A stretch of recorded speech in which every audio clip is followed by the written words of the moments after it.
ভবে দিন থাকিতে ওরে মুমিন কর মায়ের সেবা কর যাইয়া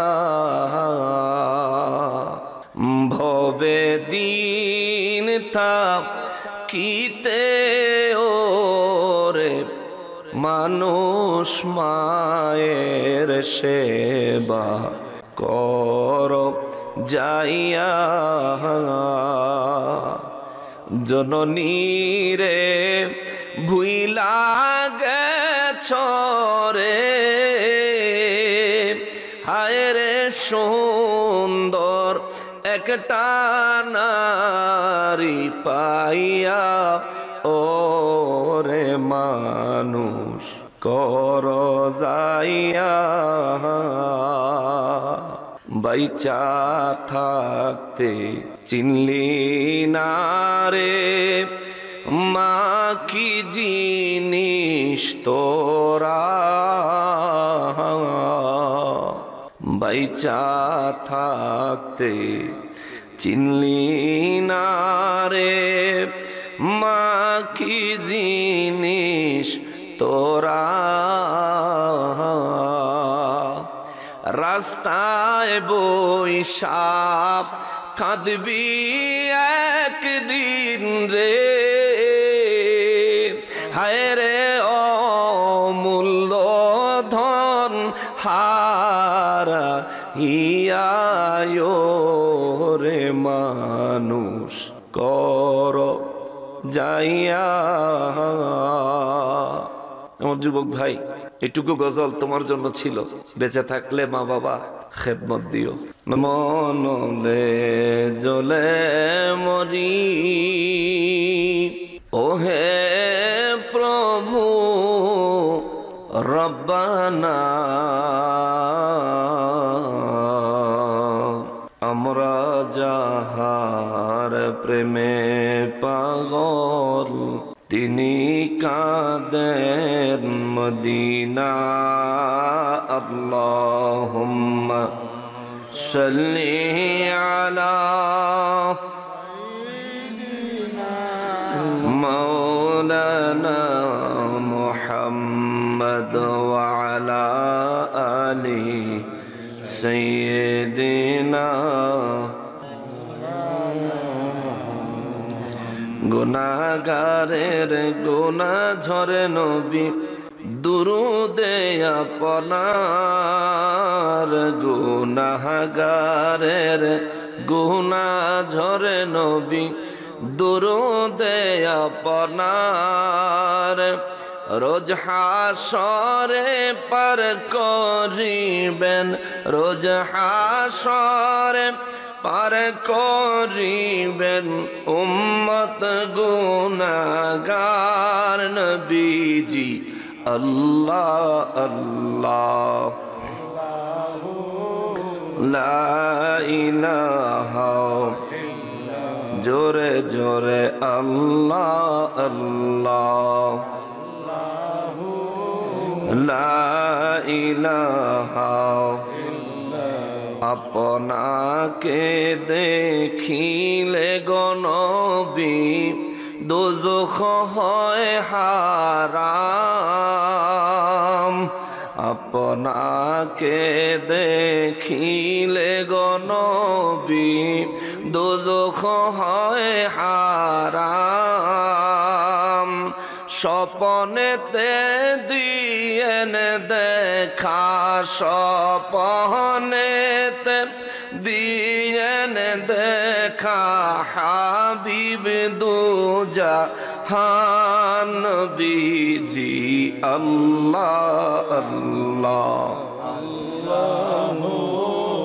লা ইলাহা ইল্লাহু আল্লাহ আল্লাহ লা ইলাহা। মৌতের তুফান আসবে যখন নবী গো আমার, আমার মৌতের তুফান আসবে যখন নবী গো আমার দয়া করে দেখাইয়েন দয়া করে দেখাইয়েন চেহারায়ে আনোয়ার নবীজি আল্লাহ আল্লাহ আল্লাহু লা ইলাহা জোরে জোরে আল্লাহ আল্লাহ লা ইলাহা লা ইলাহা ইল্লাল্লাহু মুহাম্মাদুর রাসূলুল্লাহ সাল্লাল্লাহু আলাইহি ওয়াসাল্লাম। সকলে মহান রব্বুল আলামিনের দরবারে শুকরিয়া আদায় করার নিয়তে জবান খুলে পড়ি আলহামদুলিল্লাহ।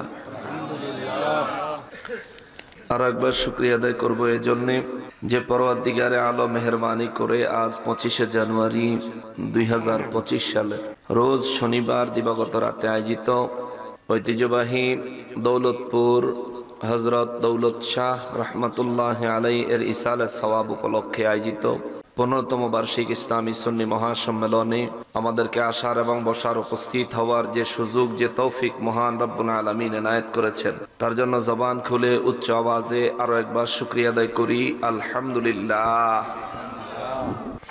লক্ষ কোটি দুরুদ ও সালাম সরকার কায়নাত সৈয়দুল মুরসালিন খাতিমুন নবীন রহমাতুল লিল আলামিন নূরে মুজাসসাম নূরুন আলা নূর হায়াতুন নবী জিন্দা নবী নবীদের নবী উম্মতের কন্ডারি নবী শফাআতের কন্ডারি নবী হাউজে কাউসারের মালিক নবী আমার নূর নবীজির নূরানি কদম মুবারকে মহান রব্বুল আলামিন যেন কবুল করেন। জবান খুলে পড়ি আমিন। সম্মানিত হাজরিন, সিলেট অঞ্চল বৃহত্তর সিলেট বিভাগের হবিগঞ্জ জেলার নবীগঞ্জ থানায় আপনারা পড়ছেন। সিলেট অঞ্চলে বিশেষ করে একটা জিনিস আমার জানা আছে, এখানে কোরআন সুন্নাহর বাইরে কথা বলা যায় না।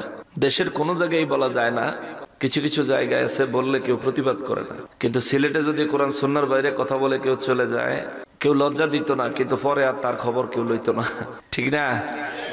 আর সিলেটের মানুষ খুব মেহমানদের প্রতি খুব আন্তরিক।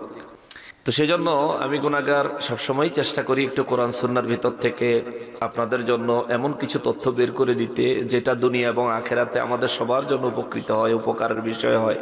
সেজন্য আজকে আলোচনা করার নিয়তে কালামে হাকিম থেকে সূরা ওয়াকিয়ার 57 নম্বর আয়াতে কারিমা থেকে 62 নম্বর আয়াতে কারিমা পর্যন্ত আমি গুনাহগার তেলাওয়াত করেছি। ইচ্ছে আছে আলোচনাটা আরো একটু লম্বা করব। সূরা ওয়াকিয়া শুরু থেকে 56 নম্বর আয়াতে কারিমা, গতকাল 56 নম্বর আয়াতে কারিমা পর্যন্ত আলোচনা হয়েছে আলহামদুলিল্লাহ। আজ 57 নম্বর আয়াতে কারিমা থেকে আলোচনা করার নিয়ত করেছি। আল্লাহ তাআলা আমাকে সঠিক ইলম দান করুন, যেভাবে বললে আমাদের সবার জন্য ঈমান ও আমলের দিক থেকে উপকৃত হতে পারবো এমন তৌফিক আল্লাহ আমাকে বলার মতো দান করেন, এবং এমন তৌফিক আল্লাহ আমাদের সবাইকে তা শুনে বুঝে তার উপরে আমল করার, ঈমানকে মজবুত করার তৌফিক দান করেন। সবাই পড়ি আমিন। সূরা ওয়াকিয়া কোরআনুল কারীমের সিরিয়ালে 56 নম্বর সূরা। এই সূরার ফজিলত সম্পর্কে গুরুত্বপূর্ণ একটা বয়ান আছে। মাগরিবের নামাজের পরে কেউ যদি সারা জীবন প্রতিদিন সূরা ওয়াকিয়া তিলাওয়াত করেন, মরণের আগ পর্যন্ত এই অভ্যাস যদি জারি রাখেন, নবী বলছেন উম্মত তুমি নিশ্চিত থাকো, আল্লাহর বান্দা তুমি নিশ্চিত থাকো, মরণের আগ পর্যন্ত কখনোই তোমার রিজিকের অভাব দেখা দিবে না। জোরে কন্যা সুবহানাল্লাহ। এই সূরার 57 নম্বর আয়াতে মহান রব্বুল আলামিন বলেন, বিসমিল্লাহির রহমানির রহিম, নাহনু খালাকনাকুম ফালাউলা তুসাদ্দিকুন। জবান খুলে বলেন আল্লাহু আকবার। রব্বুল আলামিন কালামে হাকিমে সূরা ওয়াকিয়ার 57 নম্বর আয়াতে কারিমার মধ্যে আল্লাহ বলেন, নাহনু খালাকনাকুম, আমি হলাম ওই সম্মানিত রব, আমি হলাম ওই সম্মানিত রব যিনি তোমাদের সবাইকে সৃষ্টি করেছি। জোরে বলেন সুবহানাল্লাহ। আমাদের সকলের সৃষ্টিকর্তাকে জবান খুলে বলতে হবে কে? আরো জোরে বলতে হবে কে? আমাদের প্রত্যেকের সৃষ্টিকর্তা আমার রব্বুল আলামিন। কুরআনুল কারীমে তিনি বলতেছেন, নাহনু খালাকনাকুম, আমি হলাম সেই রব যিনি তোমাদেরকে সৃষ্টি করেছি। ফালাউলা তুসাদ্দিকুন,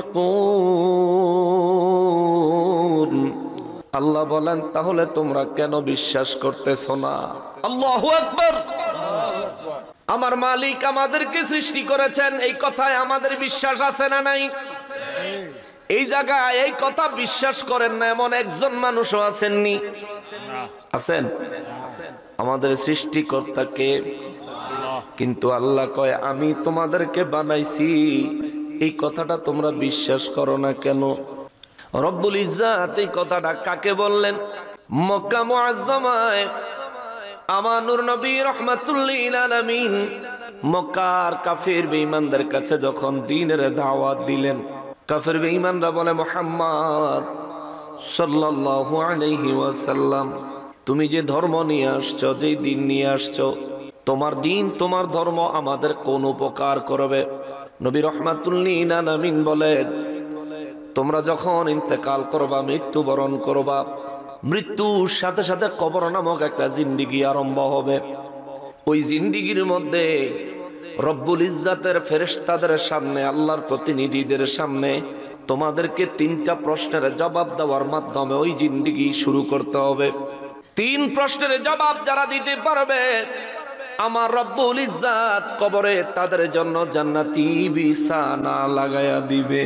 সুবহানাল্লাহ। নবী বলেন, ওই তিন প্রশ্নের জবাব যারা দিতে পারবে, ওই ব্যক্তিদের দেহের মধ্যে আমার আল্লাহ জান্নাতি পোশাক লাগায়া দিবে। সুবহানাল্লাহ। জোরে কন্যা সুবহানাল্লাহ।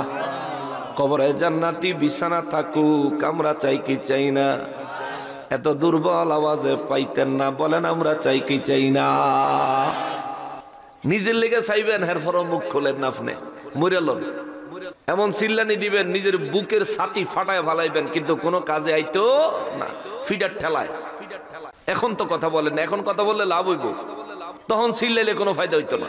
মুসলমানের আরিফ, আমার পেয়ারা নবীর উম্মতের আরিফ, আমার নূর নবী রাহমাতুল লিল আলামিন মক্কা মুআজ্জামার কাফির বেঈমানদেরকে বললেন, প্রত্যেকটা মানুষ মারা যাওয়ার পরে তাদের জন্য কবরের জিন্দেগি আরম্ভ হয়। কবরে তাদেরকে তিনটা প্রশ্ন করার জন্য দুইজন ফেরেশতা হাজির হয়। কাফির বেঈমানেরা নবীজির কথা শুনে অন্তরে ভয় আসার পরিবর্তে তারা মুস্কি মুস্কি হাসতেছে। নবী রাহমাতুল লিল আলামিন তাদের হাসির দিকে না তাকাইয়া নবী বলেন, শোনো, কবরের মধ্যে মানুষ যাওয়ার পরে তিনটা প্রশ্ন হবে। প্রথম প্রশ্ন হবে, মার রব্বুকা, তোমার রবকে।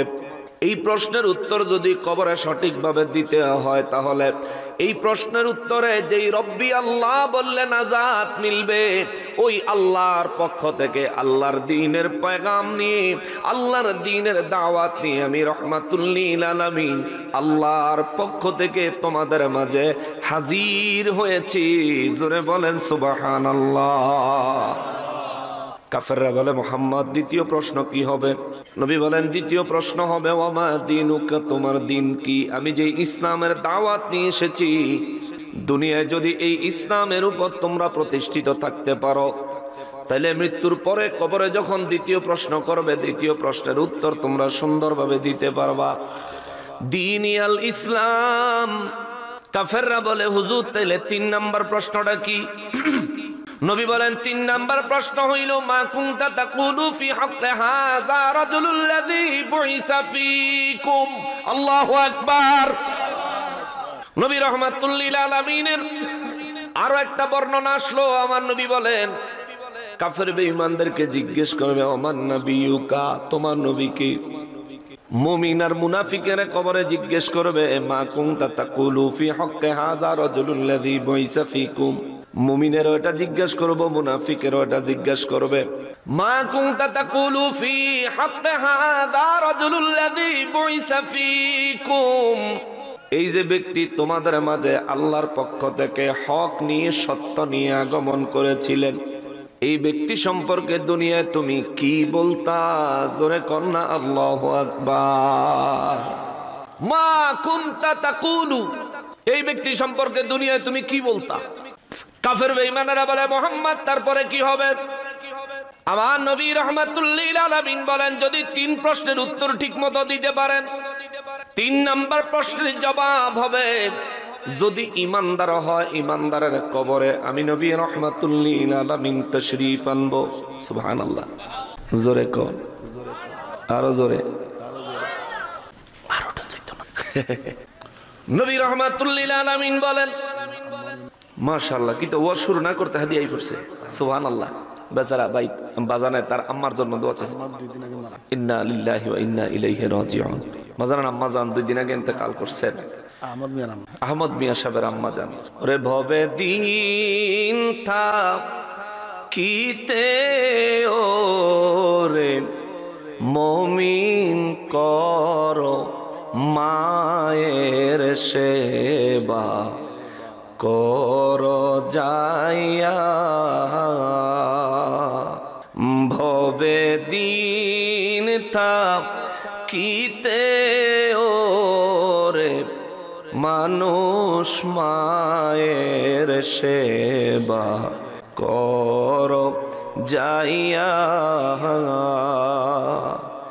জননী রে ভুইলা গেছ রে,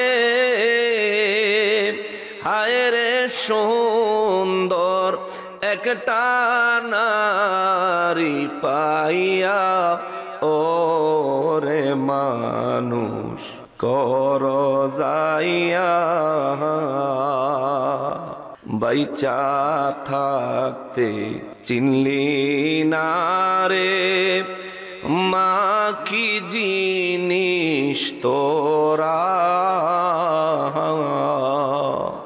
বাইচা থাকতে চিনলি না রে মা কি জিনিস তোরা,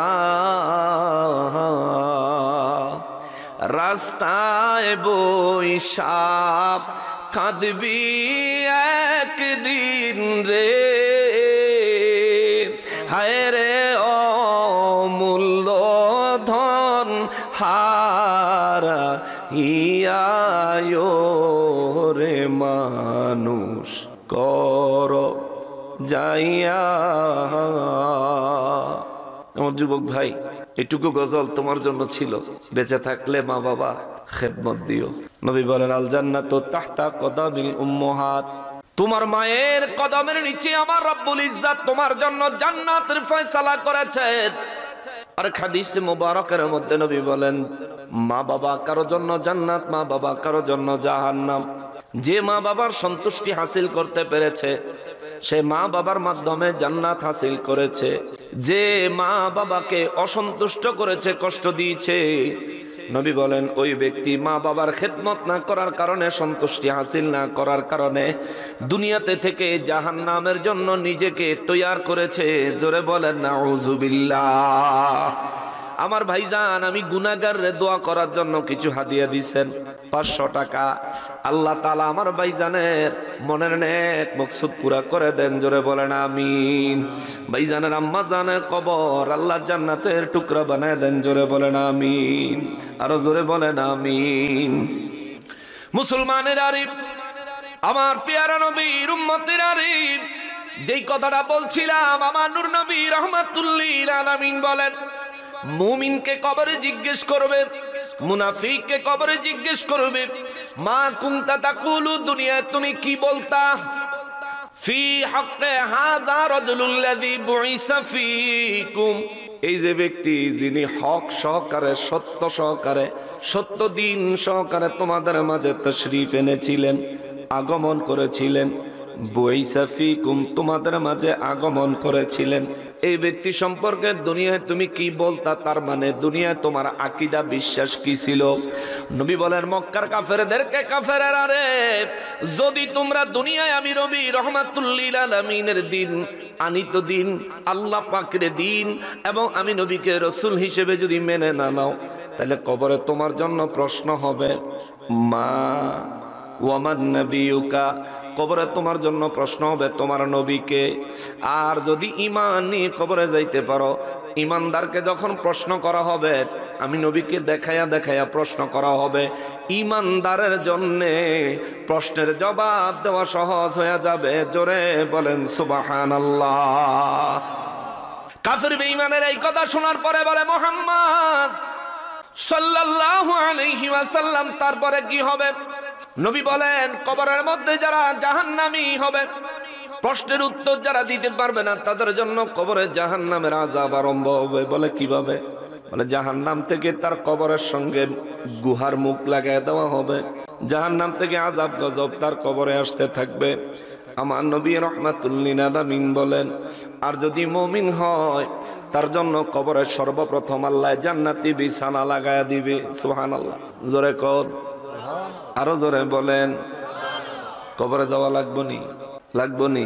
কবরে যাওয়া লাগতো না এমন একজন মানুষ এখানে আছেননি? কবরে জীবন বরণ করাই লাগবে। কারা জীবন থেকে মুক্তি আছে, কবরের জীবন থেকে মুক্তি নাই। একবার ঢুকবেন তো বের হয়ে আবার দুনিয়ায় আসার কোনো সুযোগ নাই।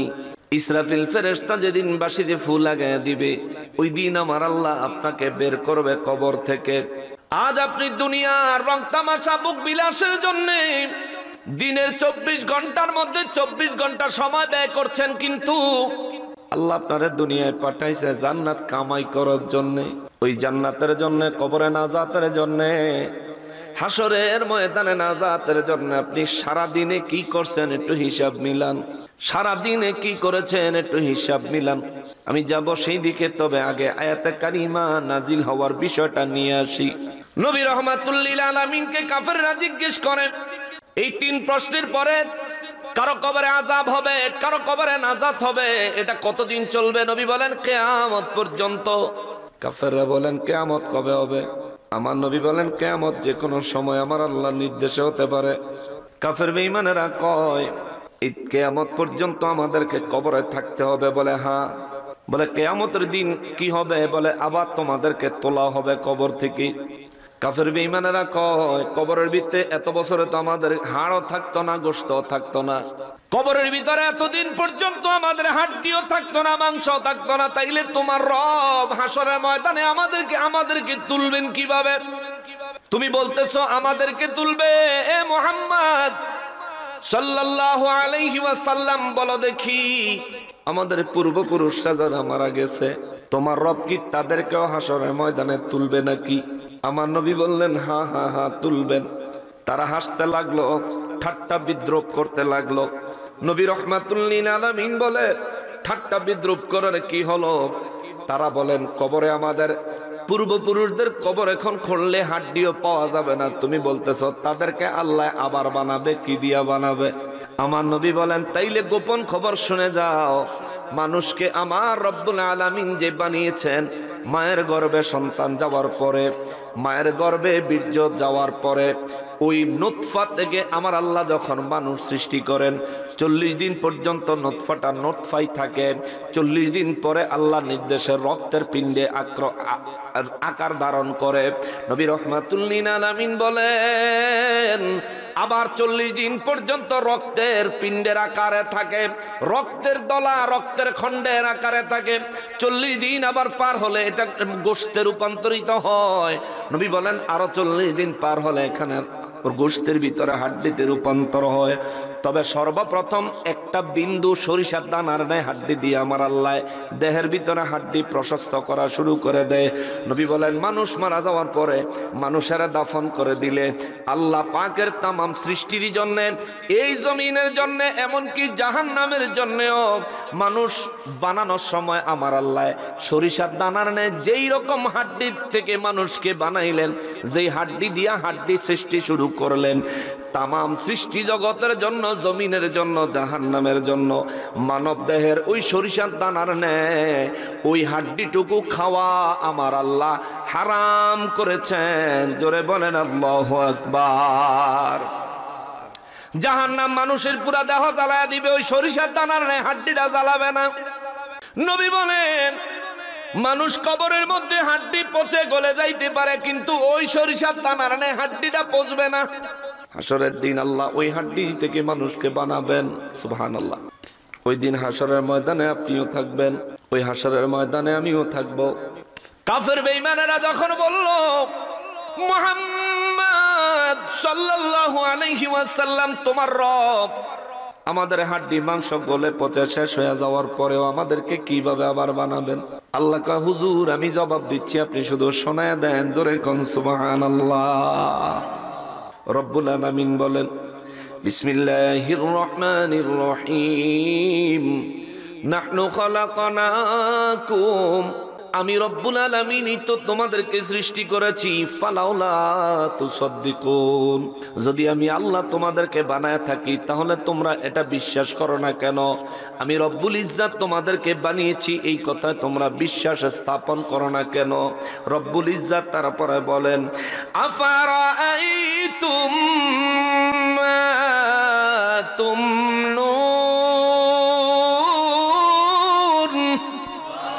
জোরে বলেন আল্লাহু আকবার। রব্বুল আলামিন বলেন আফারাআইতুম, এ দুনিয়াবাসী রে, তোরে আমি কবর থেকে আবার পুনরায় জিন্দা করব, পুনরায় বানাবো কেমনে, এটা নিয়ে তুই প্রশ্ন তোলস। আল্লাহ কয় তুই ভাইবা দেখছস নি, চিন্তা কইরা দেখছস নি? কি ভাবতাম? মা তুমনুন, তোমার ভিতরে আমি আল্লাহ যে বীর্য দিছি, তোমার ভিতরে আমি আল্লাহ যে নুতফা দিছি, যেই নুতফার মাধ্যমে, যেই বীর্যের মাধ্যমে আমি আল্লাহ আদম বানাই, সন্তান বানাই, মানুষ বানাই, তোমার দেহের ভিতরে এই যে বীর্যটা আমি রব্বুল আলামিন দিয়েছি, এই বীর্য সম্পর্কে তুমি ভাবছনি? চিন্তা কইরা দেখছনি? কি চিন্তা করব? আল্লাহ কয় আনতুম তাখলুকুনাহু, চিন্তা কইরা আমি আল্লাহর জবাব দাও, ওই বীর্যটা কি তোমরা বানাইছনি? আল্লাহু আকবার। জোরে কয় না, আরো জোরে বলেন। প্রশ্নটা করলেন কে? কে করলেন? বয়ান বুঝেন তো? শিক্ষিত মানুষ, আপনারা বুঝতে অসুবিধা হবে না আমি জানি। প্রশ্নটা করছেন কে?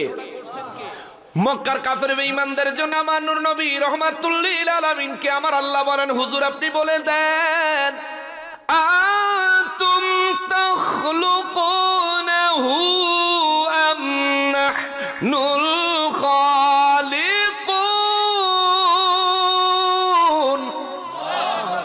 হুজুর আপনি বলে দেন আনতুম তাখলুকুনাহু, নুতফা সম্পর্কে চিন্তা করো। এই নুতফা কি? যেই নুতফার দ্বারা আমি আল্লাহ তোমাদেরকে বানাইছি, যেই নুতফার ওসিলা দিয়া, যে নুতফার দ্বারা তোমাদেরকে বানাইছি, এই নুতফাটা কি তোমরা সৃষ্টি করছিলানি? তাখলুকুনাহু, ওই নুতফাটা আনতুম, তোমরাই কি বানিয়েছিলা নাকি? তোমরাই সৃষ্টি করেছিলা নাকি ওই নুতফাটা? তাখলুকুনাহু, ওই নুতফাটা তোমরাই কি বানাইছিলা নাকি? আল্লাহ কয় আম নাহনুল খালিকুন, আল্লাহ কয় তোমারে সৃষ্টি করার জন্য যে নুতফার ব্যবহার আমি রব্বুল আলামিন করেছি, এই নুতফা কি তোমরা বানাইছিলা নাকি আমি আল্লাহ বানাইছি? জোরে বলেন আল্লাহু আকবার। আমাদের দেহের ভিতরে নুতফা সৃষ্টি করেছেন কে? আরো জোরে বলতে হবে কে? আমাদের এই দেহ বানাইছেন কে? আমাদের দেহের ভিতরে রূহ সঞ্চার করেছেন কে? আমাদেরকে হায়াতে রাখছেন কে? আমাদেরকে সন্তান যাদের আছে সন্তানের পিতা মাতা বানাইছেন কে? আল্লাহ কয় আনতুম তাখলুকুনাহু, ওই নুতফা সম্পর্কে চিন্তা করছনি? ওই নুতফা কি তোমরা বানাইছিলা? আম নাকি নাহনুল খালিকুন, নাকি আমি সৃষ্টিকর্তা, আমি স্রষ্টা, আমি রব্বুল আলামিন বানাইছিলাম? ইয়া রাসূলুল্লাহ তাদেরকে জিজ্ঞেস করেন, জিজ্ঞেস করেন, জিজ্ঞেস করেন। পৃথিবীর সমস্ত মানুষের সামনে যদি এই প্রশ্নটা রাখা হয়, এই প্রশ্নের একটাই উত্তর আসবে, আমার দেহের ভিতরে নুতফা সৃষ্টি করনেওয়ালা হলেন তিনি, যিনি স্বয়ং আমাকেই সৃষ্টি করেছেন। কথা বলেন ঠিক কিনা? এই কথা আমার রব্বুল ইজ্জাত কেন বললেন? বর্তমান সময়ে চিকিৎসা বিজ্ঞানে, সায়েন্সের লোকেরা একজন মানুষের একবারের স্পাম, নুতফা সহজ বাংলায় বললে বীর্য গবেষণা করেছেন, গবেষণা করে দেখেছেন একজন পুরুষ একবারে যেই পরিমাণ নুতফা শরীর থেকে বের করে দেয় একবার সঙ্গমের ফলে, সহবাসের ফলে, এই নুতফার মধ্যে সর্বনিম্ন 12 লক্ষ, সর্বোচ্চ 60 লক্ষ শুক্রাণু থাকে। সুবহানাল্লাহ, হাইয়ে না সুবহানাল্লাহ, জোরে কোন মিয়া সুবহানাল্লাহ। ঘুমাই গেছেন কেন কি? 1 ঘন্টার বেশি ওয়াজ করন যেত না আপনি করে, 1 লাখ ওয়াজ করন যায় না, আপনাদের তাওয়াজ্জু লাগবে পুরা। একজন মানুষ, একজন পুরুষ একবার তার বিবির সঙ্গে মেলামেশার পরে তার শরীর থেকে যে পরিমাণ নুতফা বের হয়ে যায়, বিজ্ঞান রিসার্চ করেছে, সায়েন্টিফিক ব্যাখ্যায় গুগলে সার্চ করলে পাইবেন একজন মানুষের একবারের নুতফা থেকে সর্বনিম্ন 12 লক্ষ, সর্বোচ্চ 60 লক্ষ। এর মধ্যে যদি শুক্রাণুর পরিমাণ কোন পুরুষের নুতফার মধ্যে, এর মধ্যে এই লিমিটের মধ্যে যদি না থাকে, ওই পুরুষই সারা জীবন বিবাহিত থাকে, বিবির সঙ্গে শারীরিক সম্পর্ক করে, কিন্তু সন্তানের পিতা হইতে পারে না। 12 লক্ষ শুক্রাণুর কম যদি কারো নুতফার মধ্যে থাকে, ওই পুরুষ বলে পুরুষত্বহীন, ওই পুরুষের নুতফা দিয়া আল্লাহ সন্তান সৃষ্টি করেন না। যদিও আল্লাহ নুতফা ছাড়াও সন্তান বানাইতে পারে কি পারে না? জোরে বলেন, পারে কি পারে না? ঈসা আলাইহিস সালামের বানাইছেন কে? বাবা আসেনি? বাবা আসেনি? বাবা দিয়া, বাবার মাধ্যমে আল্লাহ আমাদেরকে দুনিয়ায় পাঠাইছেন। বাবা ছাড়া ঈসা নবীরে আল্লাহ দুনিয়ায় পাঠাইছেন। আবার মাও নাই, বাপও নাই, আদম নবীরে হাওয়া আলাইহিস সালামের বানাইছেন কে? জোরে বলতে হবে কে? ওই রব্বুল আলামিন আমাদের শরীরের মধ্যে নুতফা দিলেন। বিজ্ঞান বলে সর্বনিম্ন 12 লক্ষ শুক্রাণু। শুক্রাণুর ব্যাখ্যা কি? শুক্রাণু হইল একটা শুক্রাণু দিয়ে আল্লাহ একজন মানুষ বানায়। সুবহানাল্লাহ। আমি যে একটা জলজন্ত মানুষ, মাত্র একটা শুক্রাণু ছিলাম।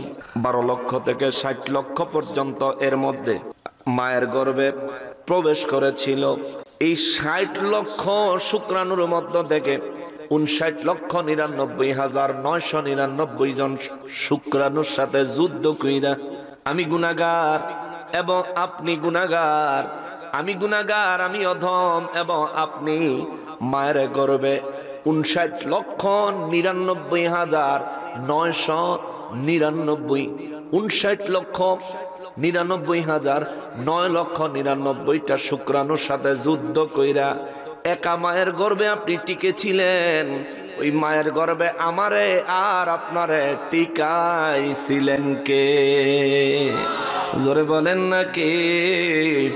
এই জন্য রব্বুল আলামিন বলেন, মায়ের গর্ভে যখন সন্তান শুক্রাণু আকারে প্রবেশ করে নুতফার মাধ্যমে, রব্বুল আলামিন বলেন, এই নুতফা তোমরা বানাইছিলেনই নাকি আমি আল্লাহ বানাইছি? কেন বললেন আমার আল্লাহ এই কথা? বললেন এই কারণে, দুনিয়ায় আপনি আমি যতই বাহাদুরি, যতই মাস্তানি করি না কেন, একদিন আমাদের কোনো অস্তিত্ব ছিল না। আমরা যে দুনিয়ায় আসবো আমাদের মাও জানতো না, বাবাও জানতো না। জানতো না কি? জানতো না। রব্বুল ইজ্জাত বলেন, আমি আল্লাহ তোমাদেরকে শূন্য থেকে, নাই থেকে, অস্তিত্বই নাই, সেখান থেকে তোমার মায়ের গর্ভে আমি পাঠাইছি 60 লক্ষ শুক্রাণু, কিংবা তার কিছু কম, সর্বনিম্ন 12 লক্ষ শুক্রাণু আমি আল্লাহ পাঠাইলাম তোমার মায়ের গর্ভে। সেখানে তুমি তাদের সাথে ফাইট করলা, যুদ্ধ করলা। যুদ্ধ করার পরে তুমি একা সেখানে টিকে রইলা। 40 দিন। 40 দিন পরে তোমারে আমি রব্বুল আলামিন রক্তের পিণ্ডের আকার দিলাম। তারপরে রাখলাম আরো 40 দিন। আরো 40 দিন যাওয়ার পরে আমি রব্বুল আলামিন তো এই রক্তের পিণ্ডটারে গোশতের টুকরা বানাইলাম। এরপরে আমি রব্বুল আলামিন আরো 40 দিন শুধু গোশতের টুকরা তোর মায়ের গর্ভে রাখছিলাম। ওইখান থেকে আরো 40 দিন যাওয়ার পরে ওই গোশতের টুকরার ভিতরে আমি আল্লাহ হাড্ডি সৃষ্টি করেছি। আরে তুই কিছুই ছিলি না রে, শূন্য থেকে আমি যেই রব্বুল আলামিন তোরে বানাইতে পারছি, তুই মাটিতে মিশে ধ্বংস হয়ে গেলেও হাসরের ময়দানে হাজির হওয়ার জন্য আমি রব্বুল আলামিন তোরে আবার বানাইতে পারবো। কথা বলেন ঠিক কিনা? জোরে বলতে হবে আল্লাহু আকবার। নবী রাহমাতুল লিল আলামিনের আমার রব্বুল ইজ্জত বলেন, নবী গো তাদেরকে বলে দেন, আনতুম তাখলুকুনাহু আম নাহনুল খালিকুন, তোমাদের শরীরের নুতফাটাও তোমরা বানাও নাই, বানাইছেন কে? জোরে বলেন, আরো জোরে বলেন, আরো জোরে বলেন। আল্লাহ কয় তুমি কিছুই ছিল না, সেখান থেকে তোমার দেহ বানাইছি, তোমার মায়ের গর্ভে তোমার দেহের ভিতরে প্রাণ দিছি, তোমার দেহের ভিতরে আমি আল্লাহ প্রাণ দিছি, প্রাণ দেওয়ার পরে তোমারে আমি আল্লাহ দুনিয়ায় বের করে আনছি। হায় হায়, ওহরে মুসলমান, একটা বারো চিন্তা করেন না কেন রে মুসলমান? রব্বুল ইজ্জতের মহিমার কথা কেন চিন্তা করেন না? এই দুনিয়ায় যদি কোনো গেট আপনার বডির চাইতে চিপা হয়, দুনিয়ায় যদি কোনো দরজা আপনার বডির চাইতে চিপা হয়, ওই চিপা বডি দিয়ে আপনি, ওই চিপা দরজা দিয়ে আপনি আপনার শরীর নিয়ে ঢুকতে পারবেন? পারবেন?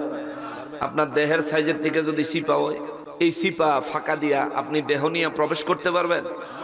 আর যদি ওই দরজার ভিতরে থাকেন তাহলে দরজার থেকে বেরোতে পারবেন? কিন্তু আপনার মায়ের গর্ভে আপনারে আল্লাহ যখন রাখছেন তখন আপনার বয়স, আপনার শরীরের ওজন 2 কেজি থেকে প্রায় 3 কেজি, 2 কেজি 700 গ্রাম আপনার দেহ মায়ের গর্ভে। আপনি পূর্ণ একটা মানুষ।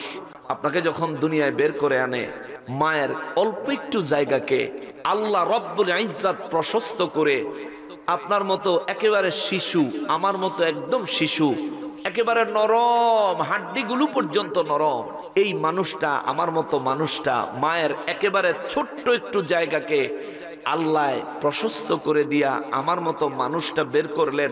শরীরের কোনো জায়গায় আঁচড় লাগলো না, শরীরের কোনো জায়গায় আঘাত লাগলো না, হাতের একটা আঙ্গুলেও মোচড় খাইলো না, পায়ের একটা আঙ্গুলেও মোচড় খাইলো না। আল্লাহু আকবার!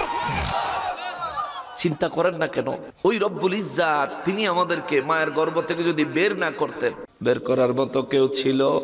কত মায়ের সিজার হওয়া সত্ত্বেও মা মারা যায়, কত মায়ের সন্তান সিজার করে বের করার পরেও সন্তান মারা যায়। কিন্তু এইখানে আমরা যারা এই প্রজন্মের যারা আছি, এই প্রজন্মে, বর্তমান প্রজন্মে আমরা যারা আছি, আমাদের মধ্যে অধিকাংশ মানুষ আল্লাহ তাআলা মায়ের নরমাল ডেলিভারির মাধ্যমে দুনিয়াতে পাঠাইছেন। ঠিক না বাবা? এখন সেনা কিছু হইতে না হইতে ডাক্তারের কাছে, ডেলিভারির টাইম হয় না, 1 সপ্তাহ আগে ডাক্তারে কয় কইরা লাউন লাগবো, নাইলে ফেটা অসুবিধা হইব। কাইটা সেরিয়া 12টা বাজাইয়া দেয়, বাজাইয়া বাচ্চা বাহির করে কয় হায় হায় বাচ্চা তো চোখ ফুটে নাই। ডাক্তারে কয় অসুবিধা, বাচ্চা না বাড়িলে বাইর করে কয় চোখ ফুটে নাই, ভেন্টিলেশনে রাখতে হইব, ভেন্টিলেশনে দিয়ে কয় আইসিইউতে রাখতে হইব। আইসিইউ দেওয়ানোর পরে আমার 1 সপ্তাহ, 1 মাস, 2 মাস, 3 মাস মার লগে বাচ্চার লগে দেখা নাই। এরকম হয় কি হয় না? জোরে বলেন, হয় কি হয় না?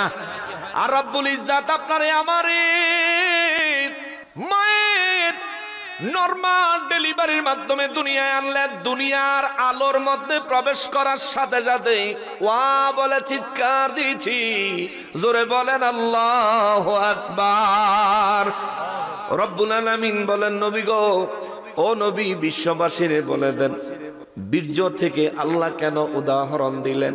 দিলেন এই কারণে যে এই যে কাফের বেঈমানেরা কিয়ামতের ময়দানে আমি রব্বুল আলামিন তাদেরকে কিভাবে বানাবো, কিভাবে আবার তুলবো, এই প্রশ্ন তোলে।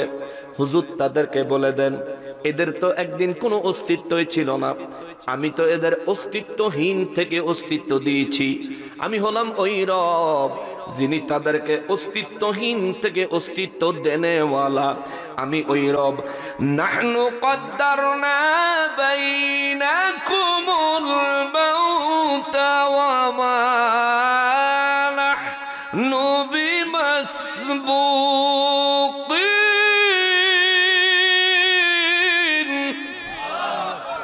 রব্বুল আলামিন বলেন, নবী গো, নবী, নাহনু কদ্দারনা বাইনাকুমুল মাউত, আমি যে রব্বুল ইজ্জাত কোন অস্তিত্ব ছাড়া অস্তিত্বহীন থেকে তাদেরকে অস্তিত্ব দিয়েছি, তাদের মৃত্যুও আমি আল্লাহই ঘটাই। সুবহানাল্লাহ। মৌত দাতাকে, মৃত্যু দেন কে? জোরে বলেন, আরো জোরে বলেন, আরো জোরে বলেন। আমাদের মৃত্যু দেনওয়ালাকে, আমাদেরকে হায়াতে রাখছেন কে? রব্বুল আলামিন কয়, আমি যাদেরকে অস্তিত্বহীন থেকে অস্তিত্ব দিতে পেরেছি, এ মুসলমান আপনার জীবনটা একটু মিলান রে বাবা। এখানে যত মানুষ আছেন প্রত্যেকটা মানুষকে যদি জিজ্ঞাসা করি, বাবারে আজকের ফজরের নামাজ কয়জনে পড়ছেন?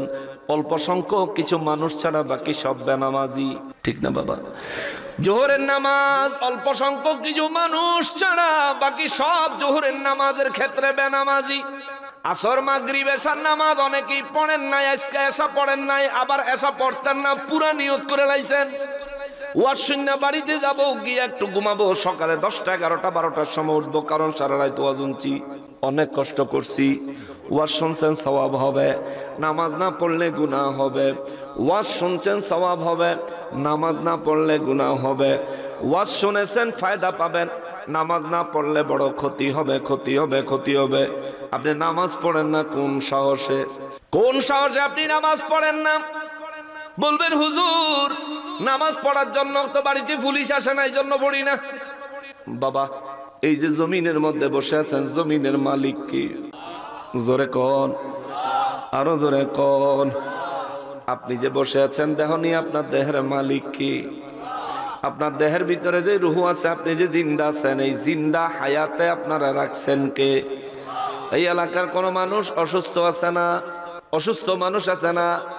যদি কোনো মানুষ হাসপাতালে থেকে থাকেন, ওই মানুষটারে হাসপাতালে রাখছেন যে আল্লাহ পরিপূর্ণ সুস্থ রাখছেন আমাকে, সেই আল্লাহ। কথা বলেন ঠিক কিনা? জমিন আমার আল্লাহর, দেহ আমার আল্লাহর, রুহু আমার আল্লাহর, আমারে সুস্থ রাখছেন আমার আল্লাহ। তাইলে যেই রবের জমিন, যেই রবের দেহ, যেই রবের রুহু, যেই রবের দেওয়া সুস্থতায় আমি আরামে আছি, শান্তিতে আছি, মাহফিলে আসলাম, ওই রব্বুল ইজ্জাত দিনে 5 ওয়াক্ত নামাজে মুয়াজ্জিনের জবানে 10 বার ডাকলো হাইয়া আলাস সালাহ।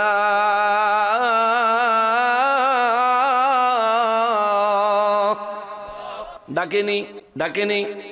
হাইয়া আলাস সালাহ কয়বার কয় জানো? কথা কয় না। কয়বার বলে?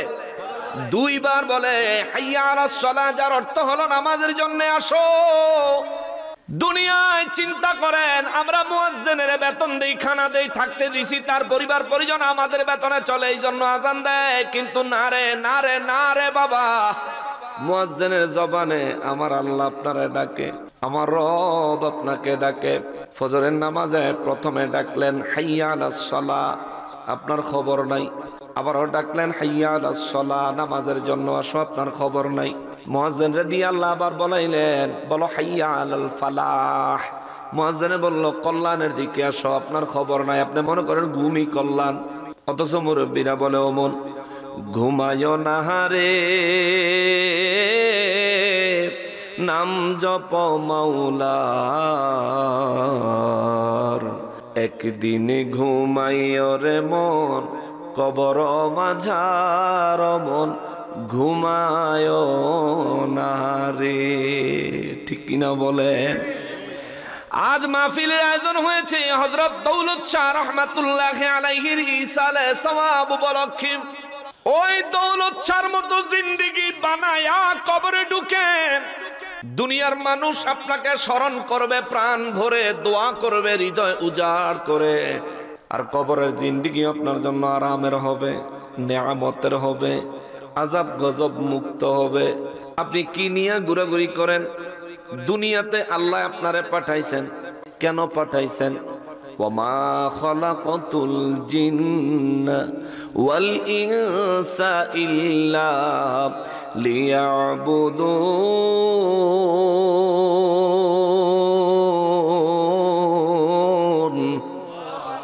রব্বুল আলামিন বলেন মানুষের জিন জাতি বানাইছি আমার ইবাদত করার জন্য।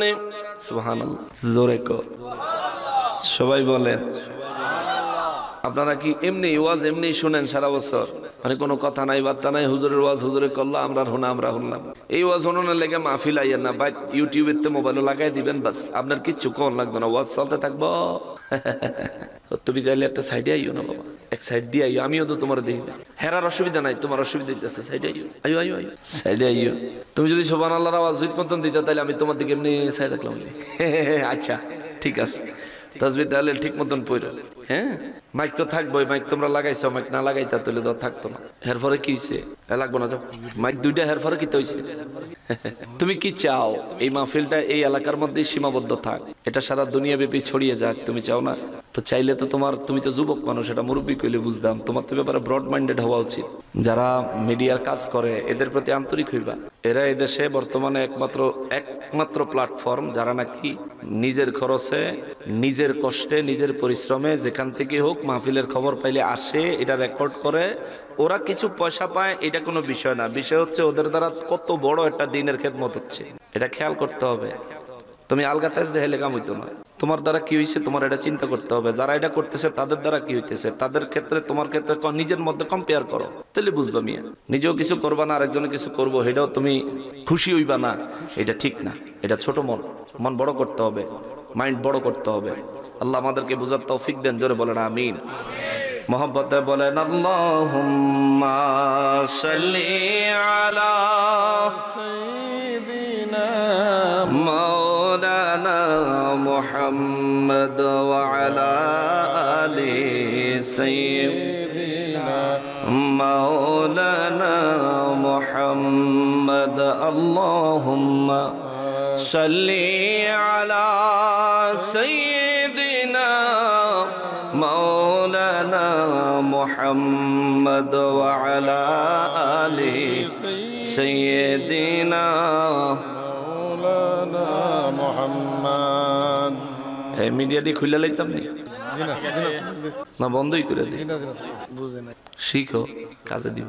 মুসলমানেরা রে, আমার প্যারা নবীর উম্মতিরা রে, আমার নূর নবী রহমাতুল লিল আলামিনের নূরানি জবান মোবারকে মহান রব্বুল আলামিন বিশ্ববাসীরা জানায়, বিশ্ববাসীরা রে, বিশেষ করে মক্কার কাফের বেঈমানদেরকে আমার আল্লাহ জবাব দেয়, নাহনু কদ্দারনা বাইনাকুমুল মাউত, আমি হলাম ওই রব যিনি তোমাদেরকে শূন্য থেকে, অবাস্তব থেকে, একেবারে সৃষ্টির কেউ জানতো না তোমার সৃষ্টি হবে কি হবে না, আমি যে রব তোমার একেবারে অস্তিত্বহীন থেকে অস্তিত্ব দান করেছি, আমি সেই রব্বুল আলামিন তোমাদেরকে আবার মৃত্যু দিব, মৃত্যু দিতে আমি সক্ষম, আমি রবের দ্বারা।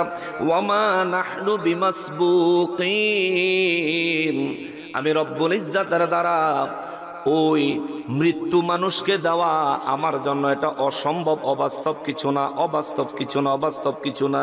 বেঁচে আছেন, মৌত যে কোনো একদিন হয়ে যাবে। আমার ভাই তার মায়ের জন্য দোয়া চাইলেন। এখানে অনেক মানুষ আছেন যারা মা হারাইছেন, বাবা হারাইছেন, আবার অনেক মানুষ আছেন যাদের মা বেঁচে আছে, বাবা বেঁচে আছে।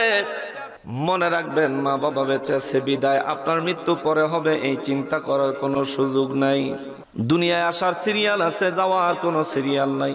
অনেক নাতির জানাজার কাতারে অনেক দাদাকে দাঁড়াইতে আমি গুনাহগার দেখছি, অনেক নাতির জানাজার কাতারে অনেক নানাকে আমি দাঁড়াইতে দেখছি, অনেক ব্যক্তির জানাজার নামাজের কাতারে তার নানার বাফেরও দাঁড়াইতে দেখছি, আবার এমন অনেক মানুষও দেখছি দুনিয়ার থেকে অল্প বয়সে একেবারে শিশু অবস্থায় বিদায় নিয়েছে। রব্বুল আলামিন বলেন, আমি রব সম্পর্কে বিশ্ববাসীর খবর দেন গো নবী, আমি হলাম ওই রব, অস্তিত্বহীন থেকে পুরা মানুষ বানাইছি, অস্তিত্ব দিয়েছি। আমি হলাম ওই রব, আমি তাদেরকে মৃত্যু দিব, তাদেরকে মৌত আমি আল্লাহ দিব। তাদেরকে বলেন কেন তারা আফালা তুসাদ্দিকুন, রব্বুল ইজ্জত বলেন ফালাওলা তুসাদ্দিকুন, এরা তবুও কেন মানে না, তবুও কেন বিশ্বাস করতে চায় না, তবুও কেন বিশ্বাস করতে চায় না। রব্বুল আলামিন বলেন, এরপরে আমার আল্লাহ আরো কয়, আলা আন নুবাদদিলা আমসালাকুম, সুবহানাল্লাহ সুবহানাল্লাহ। আল্লাহ কয়, আমি যদি ইচ্ছা করতাম যেই নুতফা দিয়া তোরে বানাইছি, এই নুতফা দিয়া তোর জায়গায় ভিন্ন কোন সৃষ্টি বানাইতে পারতাম। আল্লাহু আকবার, আল্লাহু আকবার। পারতনি বলেন, আল্লাহ পারতেন। আল্লাহ বলেন ওয়ানুশিয়াকুম ফীমা লা তা'লামুন। আল্লাহ কয় আমি আল্লাহ তোমারে না বানাইয়া তোমার বাবার এই নুতফা দিয়া আমি আল্লাহ ইচ্ছা করলে এমন কোন সৃষ্টি বানাইতে পারতাম যেই সৃষ্টি সম্পর্কে তুমি জানো না। এমন সৃষ্টি আমি আল্লাহ বানাইতে পারতাম যেই সৃষ্টি সম্পর্কে মক্কার কাফের বেঈমানেরা জানে না গো নবী। তাদেরকে বলে দেন তারা অস্তিত্বহীন থেকে অস্তিত্ব পেয়ে আমি যে রব তাদেরকে অস্তিত্ব দিয়েছি তারা কেমনে আমার সাথে নাফরমানি করে, তারা কেমনে আমি রব্বুল আলামিন তাদেরকে মৃত্যুর পরে পুনরায় জিন্দা করব এই কথার উপর তারা কেমনে সন্দেহ পোষণ করে। রব্বুল আলামিন বলেন হুজুর তাদেরকে বলেন ওয়ালাকাদ আলিমতুমুন নাশআতাল উলা ফালাউলা তাযাক্কারুন।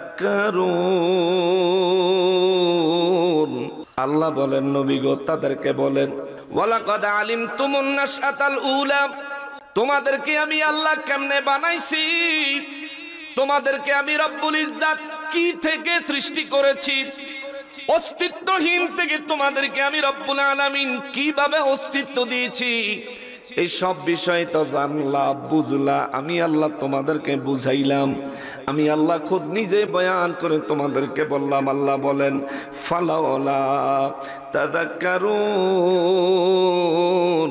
তবুও তোমরা কেমনে উপদেশ গ্রহণ করো না, কিভাবে তোমরা আমার হাবিবুল্লাহর উপদেশগুলো গ্রহণ করো না। আমার হাবিব তোমাদেরকে বলে ঈমান গ্রহণ করো, কিন্তু তোমরা ঈমান গ্রহণ করছো না। আমার হাবিব তোমাদেরকে বলছেন আমি রব্বুল আলামিনের উপর একত্ববাদের উপর ঈমান রাখো, শিরিক করা থেকে বেঁচে থাকো, কিন্তু তবুও তোমরা ঈমান রাখতেছ না, শিরিক করতেছ, শিরিক করতেছ। ও মুসলমান রে, আপনাদের সমাজে কেউ যদি চুরি করে তার অপরাধ যত, যে চোরের সাহায্য করছে তার অপরাধ কি কম? কথা কয় না। যে চুরি করছে যে চোরের সাহায্য করছে এই দুইজনের অপরাধ কি কম না সমান? কারোর থেকে কারো অপরাধ কম আছে না, কম নাই। যে শিরিক করে এবং যে শিরিককারীদেরকে সাহায্য করে এই দুইজনের অপরাধের মধ্যে কোনো পার্থক্য আছে? সমান অপরাধী, দুইজনের মধ্যে কোনো পার্থক্য নাই, সমান অপরাধী। তাইলে আমাদের দেশে মূর্তির মন্দিরে গিয়ে মূর্তি পাহারা দৈন্য পার্টি আসেনি? নবীর শান মান মহব্বত আজমতের কথা বললে তারা দলিল করে মুখে ফেনা তুল্লালায়। তা আমরাও তাদের কাছে জানতে চাই শালীন ভাষায় মূর্তির পাহারা দিলেন কোন দলিলে? ঠিক কিনা বলেন? ইব্রাহিম আলাইহিস সালাম তাকে রেখে তার চাচা আজরে যখন নমরুদের অনুষ্ঠানে গেল, মেলায় গেল, ইব্রাহিম আলাইহিস সালাম ওই সময় চাচার মূর্তিগুলো পাহারা দিছিলেন না ভাঙছিলেন? নবীদের আগমন হয়েছে, তশরীফ এনেছেন মূর্তিকে ভাঙার জন্য, গড়ার জন্য নয়, পাহারা দেওয়ার জন্য নয়। ঠিক কিনা বলেন? তবে আমরা বিধর্মীদের উপর আক্রমণাত্মক হওয়া আমাদের ইসলাম কখনোই সমর্থন করে না। তার মানে এই নয় যে আমি গিয়ে হের মূর্তি পাহারা দিন। আমাদের জন্য আল্লাহ এবং তার রাসূলের বিধান হচ্ছে আমরা যেন তাদের উপর আক্রমণ না করি, তাদেরকে ভালোবাসার মাধ্যমে দ্বীনের দাওয়াত দিব। উদউ ইলা সাবিলি রাব্বিকা বিল হিকমতি, দ্বীনের দাওয়াত তাদেরকে দিব আমরা হিকমতের মাধ্যমে। আল্লাহ পাক রব্বুল ইজ্জাতের দ্বীনে তাদেরকে ভালোবাসার মাধ্যমে ডাকবো। কিন্তু ওই ভালোবাসা বলতে এই জানা যে হ্যাঁ মন্দির গিয়ে আমার ভাড়া দিতে হইব আর আল্লাহর ওলিদের মাজার বাইঙ্গা শেষ করে দিতে হইব। শাহজালাল শাহপরান রহমতুল্লাহ আলাইহির মাজার শরীফে যারা হামলা করলো হেরার পার্টি কিন্তু গিয়া মন্দির পাহারা দিস, মূর্তি পাহারা দিস। ঠিক কিনা বলেন? মুসলমানের উচিত হলো আল্লাহর ওলিদের দরবারগুলো রক্ষার জন্য নিজের কলিজা বিছাইয়া দেওয়া। হেডা না করে মিয়া তুমি মুসলমান হইছো টুপিওয়ালার পাঞ্জাবিওয়ালা, তোমার হাতে যেই অলিরা এদেশে ইসলাম এনেছে, যেই অলিদের কারণে আজ আমি নিজেকে মুসলমান পরিচয় দেওয়ার মতো সৌভাগ্য অর্জন করেছি, সেই অলিদের দরবারে তুমি হামলা করলা। তোমার ফতুয়া কি? ফতুয়া হইলো হেন শিরিক বিদআত হয়। ও ভাই, তুমি দি ডাইরেক্ট শিরিক মূর্তির পূজা যেন হয়, তুমি দি এই জায়গা গিয়া পাহারা দাও, তো তোমার মুখে তো শিরিক বিদআতের ফতুয়া মানায় না। ঠিক কিনা বলেন? তুমি ডাইরেক্ট শিরিকের পাহারাদার। চোর আর চোরের সাহায্যকারী সমান অপরাধী। শিরিক করনেওয়ালা আর শিরিক করার জন্য সুযোগ সুবিধা কইরা দেওই না সমান অপরাধী। বিশ্ব দরবারে তোমরা কলঙ্কিত করে ফেলাইছো বাংলার মুসলমানের। এই দেশের মুসলমানকে বহির্বিশ্বের মানুষ এখন মনে করে এদেশের মুসলমান অন্যান্য মুসলমানের ইসলামের বাইরে বিধর্মী যারা আছে মুসলমানরা বুঝি তাদের উপর নির্যাতন করে। অথচ আমার এই সোনার বাংলাদেশের মতো এত সুন্দর বিভিন্ন ধর্মের মানুষ একই সমাজে একইভাবে মিলে মিশে বসবাস করার মতো দৃষ্টান্ত সারা পৃথিবীতে আর একটা খুঁজে পাওয়া বড় দুষ্কর হবে, ঠিক কিনা বলেন? কত সুন্দর একটা গুড ওয়েল ছিল আমাদের। মুসলিম হিসেবে ভালো মুসলমানদের মধ্যে আমাদেরকে দ্বিতীয় দেশ হিসেবে সারা বিশ্ব গণনা করত, আর এখন আমাদেরকে টুরিস্টের ভিসা দিতে চায় না। বিশ্বাস করেন, মুসলিম কান্ট্রিতে টুরিস্টের ভিসা দিতে চায় না। অন্যান্য বেদিনদের কান্ট্রি তো বাদই, মুসলমানদের দেশে আমাদেরকে টুরিস্টের ভিসা এখন দিতে কাগজ মানে দুনিয়ার কাগজ দেওয়ার লাগে, হের পরেও পেন্ডিংয়ে ফেলাইতে হয়। কি লিখে দেয় না সেটাও কয় না। উন্নতি করছি আমরা। এই কথাগুলো বললাম এই কারণে, রব্বুল ইজ্জাত বলেন, তবে কেন তোমরা উপদেশ গ্রহণ করো না? ফালাউলা তাযাক্কারুন, আমার হাবিব রাহমাতুল লিল আলামিন তোমাদেরকে উপদেশ দিয়েছে, এই উপদেশ তোমরা গ্রহণ করো না। কাবা শরীফের ভিতরে 360টা মূর্তি ছিল। আমার নবী হযরত আলী রাদিয়াল্লাহু তাআলা আনহুরে বললেন, আলী রে, আমার মনে চায় কাবা শরীফের ভিতরে মূর্তি মুক্ত থাকতো। আলী রাদিয়াল্লাহু তাআলা আনহু বলেন, হুজুর আপনি অনুমতি দেন। নবী বলেন, দিলাম। নবীর সাহাবায়ে কেরাম মিলেমিশে কাবা শরীফের ভিতর থেকে মূর্তিগুলো বের করে দিলেন, কাবা শরীফকে মূর্তি মুক্ত করলেন। আজও আমরা মক্কা মুআজ্জামায় কাবা শরীফ গিয়া তাওয়াফ করে ভিতরে একটাও মূর্তি নাই। এই নির্দেশ এই শরীয়ত এবং এই আইন আমার নবী রাহমাতুল লিল আলামিন জারি করেছেন। বোঝা গেল নবীদের আদর্শ হলো মূর্তি অপসারণ করো, হক প্রতিষ্ঠা করো, বেদিনের কাছে দ্বীনের দাওয়াত দাও। যদি তারা তোমার আক্রমণ করে তবুও তুমি তাদেরকে হাসি মুখে আনন্দের সাথে দ্বীনের দাওয়াত দাও। তারা কবুল করলো কি করলো না তোমার দেখার দরকার নাই। আল্লাহর বিধান, আল্লাহর দেওয়া দায়িত্ব হলো তুমি তাদেরকে দ্বীনের দাওয়াত দাও। কিন্তু দাওয়াত দেওয়ার পরিবর্তে তুমি করতেছো কি? তারা মূর্তির পূজা করে, সেখানে তুমি পাহারাদার। তারা মূর্তির পূজা করে, মূর্তির গিয়া তুমি তাজিম করো। তারা মূর্তির পূজা করে, তুমি গিয়া সেখানে গীতা পাঠ করো। অতএব তুমি টুপি পাঞ্জাবির মুসলমান হইলেও আল্লাহর দরবারে অন্তর থেকে মুসলমানের জায়গায় আসতে পারো না। এই কথা বলেন ঠিক কিনা? আইতে পারো নাই তুমি মিয়া। ওলি আল্লাহর দরবারগুলি তোরা ভাঙলি, কি অপরাধ করছে? ওলি আল্লাহর এই দেশে ইসলামের অপরাধ করছে, সেখানে শিরিক হয়, বেদাত হয়। আমি হাতের মধ্যে যদি ক্যান্সার হয় তাহলে কি যার হাতে ক্যান্সার হয়েছে আরে গুলি করে মেরে নেবেন না? চিকিৎসা করব, চিকিৎসা করব। আল্লাহ যতদিন হায়াত দিছে বেঁচে থাকবো। ওলি আল্লাহদের দরবারে যদি শিরিক বিদাত হয় তাহলে সেটা আমরা বেদিনের দ্বীনের দাওয়াতের ক্ষেত্রে বাধ্য করা যাবে না। ইসলামের বিধান বাধ্য করা যাবে না। সেখানে যদি ওলি আল্লাহর দরবারে কোন রকম শিরিক বিদাতের কাজ হয় তাইলে সুন্দরভাবে সামাজিকভাবে গণ্যমান্য ব্যক্তিদেরকে নিয়ে আমরা তাদেরকে দ্বীনের দিকে ডাকতে পারি, বাধ্য করতে পারি না, ঠিক কিনা বলেন? ডাকতে পারি। কেউ যদি মুসলমান হয়েও শিরিকের মধ্যে লিপ্ত থাকে আমরা তারে দাওয়াত দিতে পারি, তুমি শিরিক থেকে ফিরে আসো ভাই, এটা শিরক, এটা করা যাবে না, এটা করলে ঈমান থাকে না। আমরা তারে কোরআন সুন্নাহ ইজমা কিয়াস দিয়া বুঝাইতে পারবো। যার বুঝ সে মানবো, এরকম মানুষ খুঁজা আইনা তারপরে তারে বোঝানোর চেষ্টা করতে পারবো। এরপরেও যদি সে না মানে তাহলে তারে বাধ্য করার কোনো অধিকার আমার নাই। কিন্তু আমাদের দেশে এমনটাই চলতেছে যে একেবারে ওলি আল্লাহর দরবার বাইঙ্গা চুইরা মাটির লগে মিশাইয়া দিয়া এরপরে দিয়ে হেরা একবারে তাওহীদ কায়েম করব। এখন স্লোগান দেয় বীর বাংলার তাওহীদি জনতা। আরে শুধু তাওহীদ তো ইহুদি আর খ্রিস্টানের, তাওহীদ এবং রিসালাত হলো মুসলমানের। রিসালাতের বিরোধিতা যারা করেন আমি তাদেরকে বলবো সূরা বাকারার 286 নম্বর আয়াতে কারিমা তাফসীর ইবনে কাসিরটা খুলে দেখেন। তাফসীর ইবনে কাসিরের 286 নম্বর আয়াতে কারিমা একেবারে শেষ আয়াত, যেটা শেষ আয়াতের তাফসীরে আল্লামা ইবনে কাসির রাহিমাহুল্লাহু তাআলা আনহু লিখতেছেন যারা রিসালাতকে মানে না এরা বেঈমান। আজকে আমি দেখে আসছি, মোবাইলে অ্যাপস থাকলে খুলে দেখতে পারো। রিসালাত মানতে হবে বাবা, রাসূল মানতে হবে, নাইলে ঈমান থাকতো না, নাইলে ঈমান হবে না, মুমিন হবেন না। মুসলমানের আরে আজকের আলোচনা আমি এইভাবে কেন আনলাম? মক্কার কাফের বেঈমানেরা নবী রাহমাতুল লিল আলামিনের জবান মোবারকে আল্লাহ পাকের কালামে হাকিমে রব্বুল ইজ্জাতের বয়ানগুলো শুনে কত মানুষ ঈমান গ্রহণ করলো। নবী রাহমাতুল লিল আলামিনকে দেখে কত মানুষ ঈমান গ্রহণ করলো। নবী রাহমাতুল লিল আলামিনের মুআজিজা মোবারক দেখে কত মানুষ ঈমান গ্রহণ করলো। কিন্তু আমাদের দেশে কি হয়, নবীর মর্যাদার কথা বললে আলেমরাই বিরোধিতা করে। ঠিক না বাবা? আমার নবীর মেরাজে নিছেন কে? জোরে বলেন না কে? নবীজিকে আরশে আজিমে রবের সাথে দিদারের জন্য ডেকেছেন কে? আল্লাহ আরশে আজিমে নবীজিকে নিলেন। সারা জীবন 1450 বছর ধরে এই ঘটনা সত্য আছিল।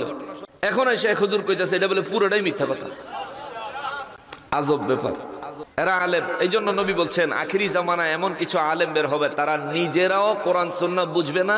সাধারণ মানুষ তাদের কাছ থেকে মাসআলা জিজ্ঞেস করবে, সে ভুল মাসআলা জানতো না, তো সে মাসআলা দিব, তবু সে ফতুয়া দিব। দেওয়ার পরে সে নিজেও জাহান্নামী হবে, আর যাকে ফতুয়া দিল সে যদি তার ফতুয়া মোতাবেক আমল করে, ওই ব্যক্তি দুর্ভাগা অবাগা, ওই ব্যক্তিও তার সঙ্গে জাহান্নামের পথ অবলম্বন করলো। জোরে কন্যা নাউজুবিল্লাহ।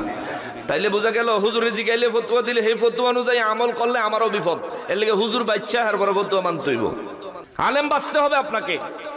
বলবেন হুজুর কি বলেন, আলেমদের মধ্যে ভেদাভেদ তো দরকার নাই। আছে, দরকার নাই আপনাকে কে বললো? যদি দরকার না থাকতো কারবালার জমিনে 62 হিজরিতে ইমাম হুসাইন রাদিয়াল্লাহু তাআলা আনহুকে যখন শহীদ করা হয়, ওই সময় ওই জায়গার মধ্যে হাজার হাজার মুফতি ছিল, হাজার হাজার হাফেজে কোরআন ছিল, হাজার হাজার আলেম ছিল। নবীর বংশ জান্নাতের যুবকদের সরদাররে শহীদ করে দিয়া আজান দেয়, আসরের নামাজের ইমামতি করে, ইক্তেদা করে, জামাত করে। এরাও হুজুর, এরাও আলেম, এরাও মুসলমান। ওই মুসলমান আর হুসাইনি মুসলমানের মধ্যে পার্থক্য আছে না নাই? হেদিকে যাইয়েন না, হুসাইনের দিকে থাকেন। সেদিকে গেলে আপনার বিপদ, আমার কিছু না। এদিকে থাকলে আপনার উপকার, আপনার সুবিধা, আমারও লাভ আছে। আমার লাভ হলো আমার কথার কারণে আপনার বিবেকের দরজাটা খুলেছে। আপনি যদি হিদায়াতের পথে আসেন, আহলে সুন্নাত ওয়াল জামাতের পথে থাকেন, তাইলে আল্লাহ রাব্বুল ইজ্জাত আপনার আমলের কারণে, ইবাদতের কারণে যেটুকু ফজিলত দিবেন, তার থেকে কিছু কিছু আল্লাহ আমাকেও দিবেন। সুবহানাল্লাহ বলে। আবার আপনিও যদি ভিন্ন অন্য কাউকে যদি দ্বীনের পথে, হক পথে যদি কাউকে দাওয়াত করেন, ডাকেন, তাইলে আপনার জন্য ওই ব্যক্তি যা আমল করবে তার থেকে কিছু অংশ আল্লাহ তাআলা আপনাকে দিবে। কিন্তু যার আমলের থেকে আল্লাহ আপনাকে দিবেন তার আমল কমবে না। সুবহানাল্লাহ বলে। আমাদের যেন এটা হয়। মুসলমান মুআজ্জাজ মুকাররম, মৃত্যুবরণ সবাইকেই করতে হবে। মৌতের জন্য তৈয়ার হন। আমি বয়ানের মধ্যে একটা কথা বলে গেছি, সিরিয়াসলি নিছেন কিনা জানি না। ঘরে বাবার কথা না শুনলে বাবার ঘরে বাবায় জায়গা দেয় না। বাবার কথা, মায়ের কথা ঘরে অমান্য করলে মা বাবায় মাঝে মধ্যে সন্তানের খাবার বন্ধ করে দেয়। ঠিক না? কথা শুনতি না, যা আজকে খাওয়ান বন্ধ, যা। আগেরকার সময় এগুলো হইতো, যার কারণে ফলাফাইন মানুষ থাকতো, সোজা থাকতো। এখনকার ছেলে পেলেরাও মা বাপের কথা শুনতে চায় না। মা বাবা তাদেরকে শাসন করতে গেলে উল্টা বেয়াদবি করে বসে। মা বাপ ভয় পায়। আগে মা বাপ বাচ্চাদেরকে শাসন করতো, বাচ্চারা মা বাপের জমের মতন ভয় পাইতো, ভালোবাসতো, ভয়ও পাইতো। কিন্তু এখনকার সময় মা বাপ ভয় পায় যে তারে যদি শাসন করি তে নিয়ে আবার আমার বেইজ্জতি করে ছেড়ে দেয়। ঠিক কিনা বলেন? ভয় পায়। আমি কথাটা বললাম এই কারণে, আপনার মা, যে মা আপনাকে গর্ভে ধারণ করছে, আপনার গায়ে ফুলের টোকা আপনার মা সইতে পারে না। বাড়িতে পুলিশ আসলে আপনার মা কয় পুলিশ অফিসাররে যে আমার ফুল আরে থুয়ে যান, আমারে লয়ে যান। আপনার সেই মা, আপনার সেই বাবা যে নিজের শরীরের রক্তকে পানি করে দিয়ে আপনার জন্য রোজগার করেন। ঈদের সময় নিজের পায়ের জুতা নাই, কিন্তু আপনার জন্য কাপড় চোপড় ভালোভাবে ঈদের পোশাক কিনে দেয়। নিজের পেটে খাবার নাই, কিন্তু আপনার জন্য আসার সময় ঠিকই সন্তানের কথা মনে পড়ছে, আপনি কি খান, কি পছন্দ করেন, পকেটে পয়সা থাকলে ওই জিনিসটা নিয়ে আসে। আপনার ওই বাবায় কথা না শুনলে গরতে বাড়ি করে দেয়। আপনার ওই বাবায় কথা না শুনলে খাবার বন্ধ করে দেয়। কিন্তু যেই রব্বুল আলামিন আপনারে বানাইলেন, এই দুনিয়াতে জায়গা দিলেন, এই অক্সিজেন প্রতি মুহূর্তে নিচ্ছেন আল্লাহর, ছাড়তেছেন আল্লাহর জমিনে। সেই রবের দৈনিক 5 বার মুয়াজ্জিন সাহেবে সেই রবের পয়গাম আপনার কানে পৌঁছে দিচ্ছে, হাইয়া আলাস সালাহ, নামাজে আসো। আপনি বান্দা নামাজে গেলেন না। আল্লাহ আপনাকে ডাকতেছেন দিনে 5 ওয়াক্ত নামাজে 10 বার মুয়াজ্জিনের জবানে। আপনি বান্দা নামাজে গেলেন না। আপনি সারা রাত ফেসবুক চালাইয়া, সারাটা রাত ফেসবুক চালাইয়া ফজরের আজানটা যখন দেয় তখন চিন্তা করে, আহা ফজর আজান দিলে সেটু ঘুমাইতে হবে। এরপরে গিয়ে আপনি মোবাইলটারে এক কিনারে থুইয়া ঘুমান। আবার এমন অনেক মানুষের খবর পাওয়া যায় মোবাইল আত লইয়া ঘুমাই গেছে গা, মোবাইলে ফেসবুক ঘুরতেছে আর হেতে ঘুমাইতেছে। মা আয়া বন্ধ করে, বাবা এসা বন্ধ করে। আপনি কেন এই ধরনের জীবন অতিবাহিত করতেছেন? মৌত একেবারে ঘাড়ের শাহরগের চাইতে আরো কাছে। আপনি মনে করেন আপনার বয়স আর কত হইছে, আপনি আরো অনেক দিন বাঁচবেন, মৌত ঘাড়ের শাহরগের চাইতে আরো অনেক অনেক কাছে। যে কোনো মুহূর্তে মৌত চলে আসবে। মৌত হইলে এমন একটা জিনিস, চলে আসলে পরে যে এক মুহূর্ত সময় দাও, দিবে? পাবেন না। বাড়িতে যদি পুলিশ ওয়ারেন্ট নিয়ে আসে, আপনি বলতে পারবেন যে দারোগা সাহেব আমি পালাইতাম না, নাইলে আমার সাথে একজন আসেন, আমি একটু নিজের প্রয়োজনীয় কাপড়টা নিয়ে নিই। অনেক দারোগা সাহেব আছে ভদ্রলোক, সুযোগ দিব, আবার অনেকে সুযোগ দেয় না। আমি দুনিয়ার বাস্তবতাটা বলি, একটু সুযোগ দিব, কিন্তু আজরাইল যখন আইব, যদি কন আমার এই যে পৃথিবীটা এরকম 10টা পৃথিবী আজরাইল তোমার দিলাম, তুমি আমার শুধু 5 মিনিট সময় দাও, দিব? দিব? 2 মিনিট, 1 মিনিট, 30 সেকেন্ড, 15 সেকেন্ড, বলে 1টা সেকেন্ড সময় দাও, আমি শুধু বলবো আস্তাগফিরুল্লাহ, শুধু এই কথাটা কমো, 1টা সেকেন্ড সময় দাও, দিবে? সময় শেষ।